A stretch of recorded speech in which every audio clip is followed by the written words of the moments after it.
Do you find any teachings of the seduction community to be wrong or incorrect or completely inaccurate?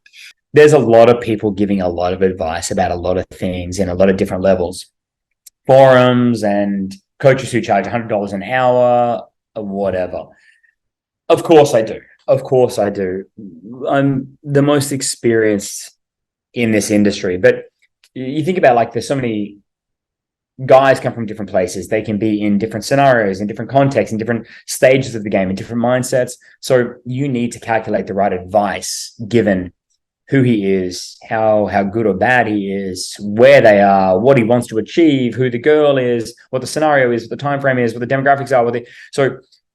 Any answer is dependent on all of those things. But to answer the question succinctly, historically in the game, I think going back to the very beginning, the overarching advice is that you need to create a character like Mystery or Matador or Tyler. So your character is who you're going to project.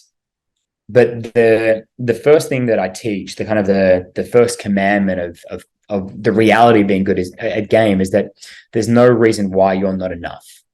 I'm not saying that you are enough. I'm not saying that you're a 10 out of 10. I'm saying there's no reason why you're not enough to be able to connect, to meet a person, form a relationship. And once you become invested in that relationship, then the girl will agree to hang out with you. She doesn't want to lose that connection. She continually wants to be felt appreciated by you if you feel whole in and of yourself. So the piece of advice that I think is wrong is that you need to create a nickname for yourself because you're not whole, and you'll find power in this nickname, and then you forget who you really are.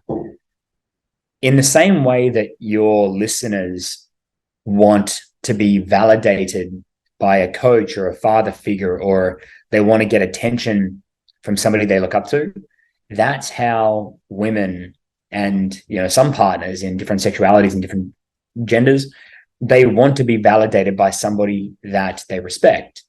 And that can also be mutual validation between men and women, women and men, both ways. So you need to get yourself together enough, or at least agree with yourself that you're on a trajectory to where you want to go, so that when you meet somebody, you can offer some reassurance that that person is doing well in life. That's what it is to be social, is to reassure one another that things are going to be okay and that we're not going to be not okay, right? So you got to become a guy who can at least say to other people that things are going to be okay. I believe in you. I see your individual value as a person. And that's the role that coaches play to students, that parents play to children, and that, in a very traditional sense, sorry for the gender, people who believe in feminism or whatever, in a very traditional sense, that is a very essential role that a man can offer to a woman. Sorry to be so distinct with my genders there, but strong partners can offer to less experienced, younger, less emotionally strong partners. That's the advice that I would give, is that don't create an avatar to empower yourself. Get your shit together, get your proverbial shit together so that you can empower others, at least conversationally, at least to play that role. Be a strong partner is what I'm saying.